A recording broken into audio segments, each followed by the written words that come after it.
हे 1-2 दिवस सुट्टीचे असल्यामुळे त्यावेळेला थोडीशी प्रोसिजर 1 दिवसासाठी खाली घेतला होता. आजपासून पुन्हा एकदा साधारणपणे पुढच्या 3-4 दिवसाच्या कालावधीमध्ये ज्या काही लाभार्थी आहेत लाडक्या बहीण योजनेचे त्यांच्या खात्यामध्ये थेट. नमस्कार लाडक्या बहिणींनो, लाडक्या बहिणीसाठी खूप आनंदाची गोष्ट आहे.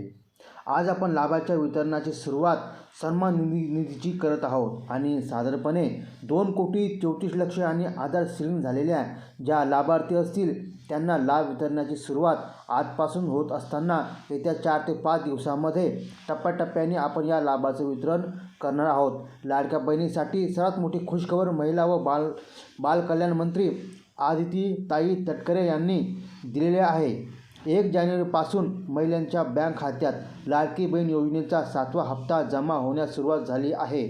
पुढील 3-4 दिवसात 2.5 कोटीहून अधिक महिलांच्या बँक खात्यात लाडकी बहीण योजनेचे पैसे हे जमा करण्यासाठी प्रक्रिया सुरू करण्यात आली आहे.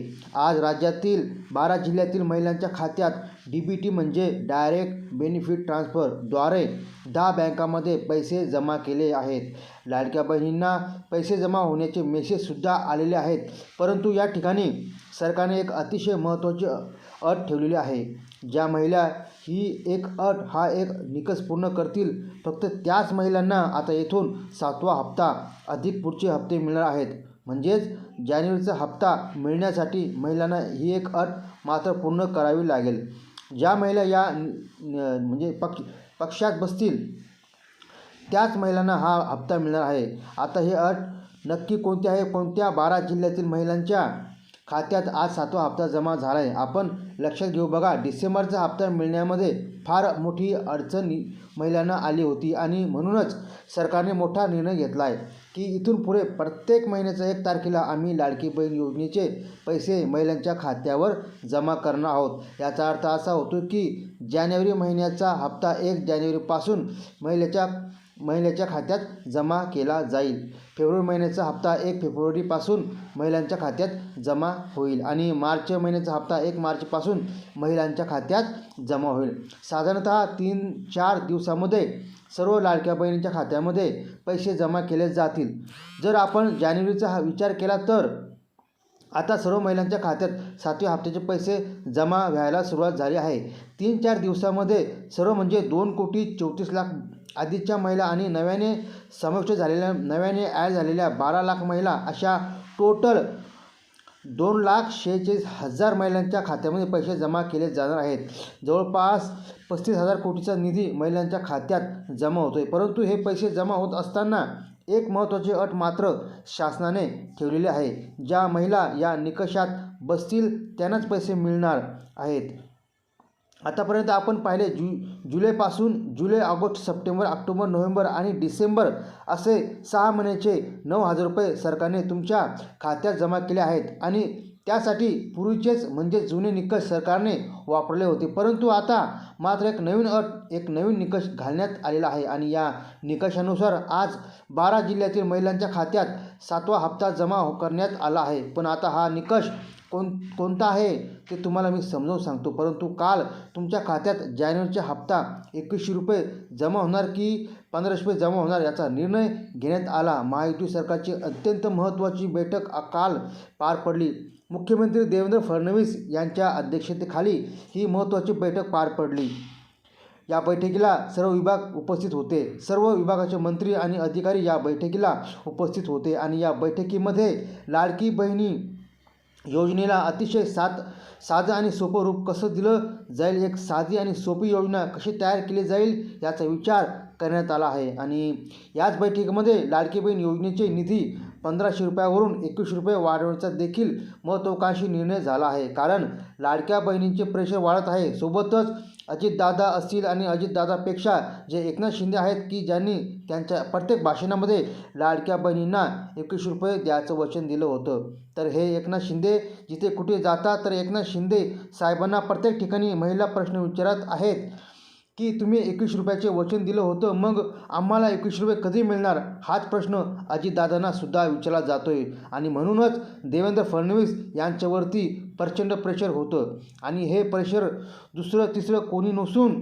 उपमुख्यमंत्री अजितदादा आणि उपमुख्यमंत्री एकनाथ शिंदे यांनीच टाकलेला आहे आणि म्हणूनच कालच्या बैठकीमध्ये लाडक्या बहिणींना 21 रुपये देण्याचा निर्णय शिक्कामोर्तब झाला आणि आता आज 21 रुपये 7वा हप्ता पहिल्या टप्प्यात 12 जिल्ह्यातील महिलांच्या खात्यात वर्ग करण्यात आला आहे.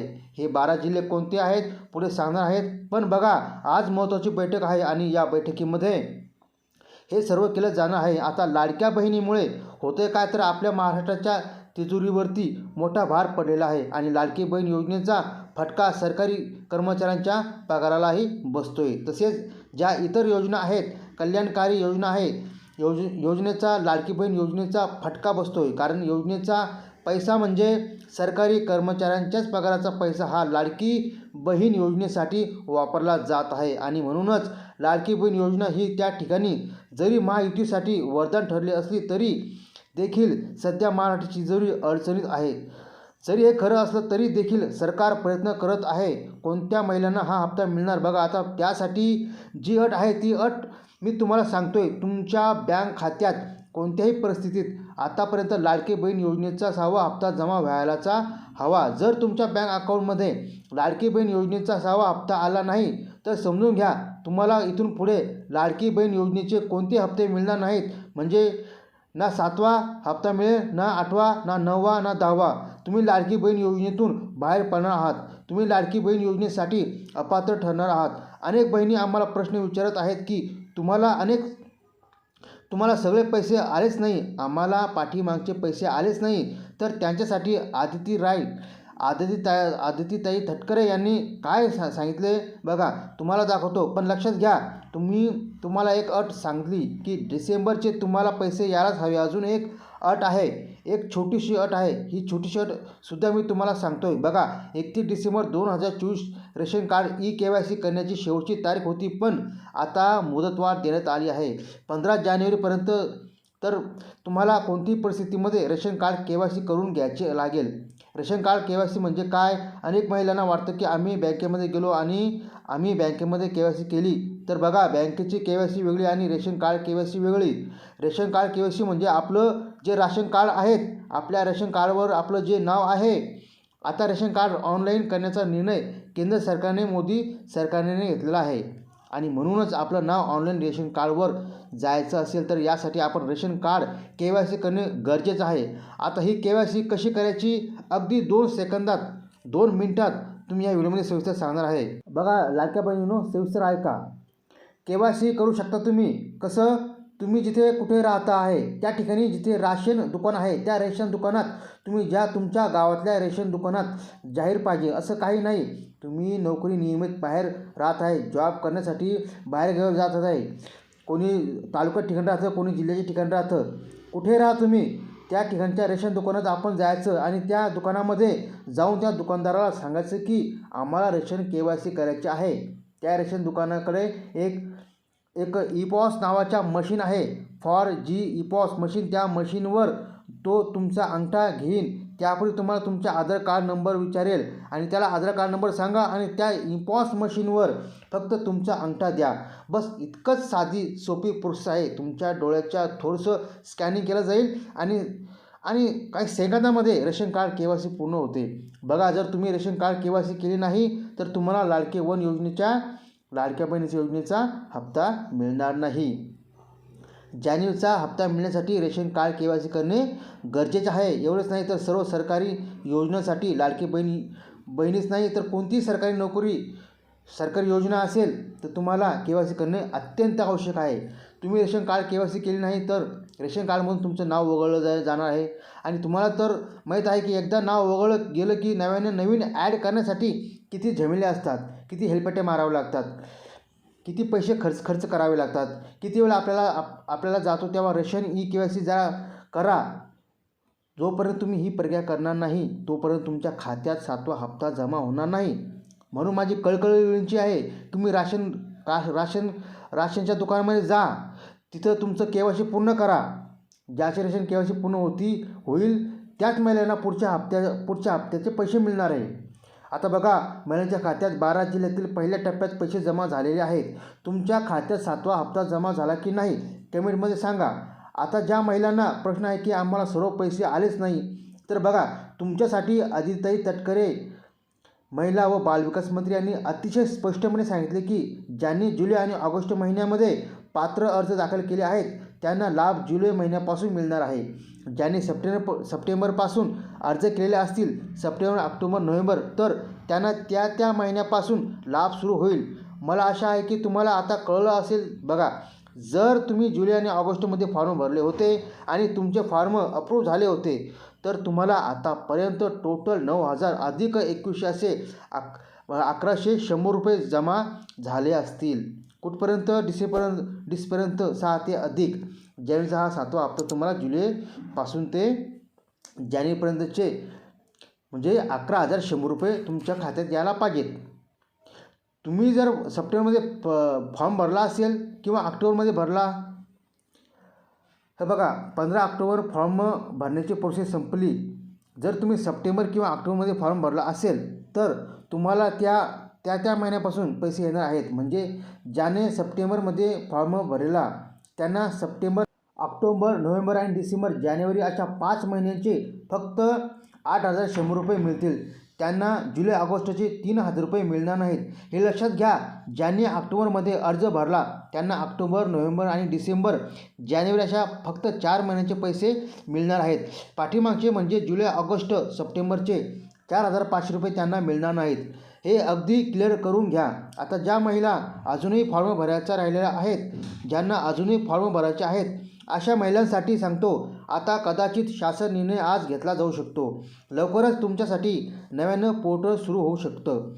लाडकी बहीण योजनेच्या तसेच नारी शक्ती दूत ॲपसुद्धा या नावाने सुरू केलं जाऊ शकतं आणि तुम्हाला फॉर्म भरण्याची संधी दिली जाऊ शकते. आता जेव्हा हा GR निघेल, हा शासन निर्णय निघेल, आम्ही ताबडतोब तो निर्णय तुमच्यासाठी नक्की बनवू. परंतु बऱ्याचशा महिलांना प्रश्न पडतो की आम्हाला ही माहिती समजत नाही, आमच्यापर्यंत पोहोचत नाही. त्यासाठी आपण एक छोटंसं काम करायचं आहे. लगेच जो व्हिडिओ चालू आहे त्याला सबस्क्राईब करा, लाईक करा, चॅनलला सबस्क्राईब करून घ्या, जेणेकरून मी ज्यावेळेस नवीन व्हिडिओ बनवतो हे तुम्हाला तुमच्या मोबाईलवरती येईल, नोटिफिकेशन येईल तुम्हाला. म्हणून हा व्हिडिओ लाईक करा, सबस्क्राईब करा. आता बघा, कोणकोणत्या सरकारी योजना आहेत त्या सगळ्या सरकारी योजना तुमच्यापर्यंत पोहोचतील. आता बघा, ज्या 12 जिल्ह्यातील 7व्या हप्त्याचं वाटप झालं आहे, हे 12 जिल्हे मी तुम्हाला सांगतो आहे, व्यवस्थित आहे का? बघा, सुरुवात आपण काय करत आहोत. अर्थातच पुणे विभागापासून तुम्ही पाहिलं असेल, प्रत्येक वेळी पुणे विभागातले जिल्हे आघाडीवरती असतात. तर बघा, पुणे विभागामध्ये 5 जिल्हे येतात: पुणे, सातारा, सांगली, सोलापूर, कोल्हापूर, अहमदनगर. त्यापैकी 2 जिल्ह्याची निवड करण्यात आलेली आहे. सातारा आणि सांगलीचा 7व्या हप्त्याचे वाटप सुरू झालेले आहे. दुसरा जो विभाग आहे तो आहे नाशिक विभाग, याला खानदेश असे म्हणतात. नाशिक विभागामध्ये सुद्धा 5 जिल्हे येतात: नाशिक, धुळे, नंदुरबार, जळगाव आणि अहिल्यादेवी नगर. तुम्ही कमेंट करून सांगा की तुम्ही हा व्हिडिओ कोणत्या जिल्ह्यातून पाहत आहात. तुमच्या जिल्ह्याचे नाव तुम्ही नक्की लिहा. तर बघा, नाशिक विभागामध्ये आज 5 जिल्हे आहेत. त्यापैकी 2 जिल्ह्याची निवड करण्यात आलेली आहे: धुळे आणि नंदुरबार. होय, धुळे आणि नंदुरबार या 2 जिल्ह्यांना 7वा हप्ता वितरित करण्यात आला आहे. त्यानंतर नागपूर विभागामध्ये 6 जिल्हे येतात: नागपूर, वर्धा, भंडारा, चंद्रपूर, गोंदिया आणि गडचिरोली. बघा, आता यांच्यापैकी वर्धा आणि भंडारा या 2 जिल्ह्यामध्ये 7वा हप्ता जमा होत आहे लाडकी बहीण योजनेच्या लाभार्थी महिलांच्या बँक खात्यामध्ये. ठीक आहे. पुढचा विभाग आहे कोकण विभाग. यामध्ये 7 जिल्हे येतात: मुंबई शहर, जिल्हा मुंबई उपनगर, जिल्हा ठाणे, जिल्हा पालघर, रायगड, सिंधुदुर्ग आणि रत्नागिरी या ठिकाणी. बघा, मुंबई उपनगर आणि ठाणे या 2 जिल्ह्यांमध्ये त्या ठिकाणी पैसे जमा होत आहेत. नंतर आहे छत्रपती संभाजीनगर विभाग, म्हणजेच औरंगाबाद. आता औरंगाबादचं नाव चेंज झालेलं तुम्हाला सर्वांना माहीत आहे. बघा, या ठिकाणी बघा, याला मराठवाडा असं म्हणतो आपण. मराठवाड्यामध्ये 8 जिल्हे येतात: छत्रपती संभाजीनगर, बीड, जालना, धाराशिव, लातूर, नांदेड, हिंगोली आणि परभणी. तर या 8 जिल्ह्यापैकी बीड आणि जालना या 2 जिल्ह्यांना 7वा हप्ता पहिल्या टप्प्यात वाटप होत आहे. असे 12 जिल्ह्यात यामध्ये 7व्या हप्त्याचे पैसे जमा झालेले आहेत. आता बघा, सध्या घरकुल योजनासुद्धा सुरू झाली आहे. जर तुमच्या स्वतःच्या हक्काचे घरकुल नसेल, तुम्हाला राहायला घर नसेल, तर नक्की तुम्हाला 1,20,000 रुपये महाराष्ट्र सरकारकडून मिळत आहेत. आणि प्रधानमंत्री म्हणजे PM आवास योजना आहे, त्यांच्यामार्फत 25 लाख रुपये असे टोटल 37 लाख मिळत आहेत. हे पैसे कसे मिळायचे लवकरच व्हिडिओ आम्ही लवकर टाकणार आहेत. त्यासाठी चॅनलला सबस्क्राईब करून घ्या.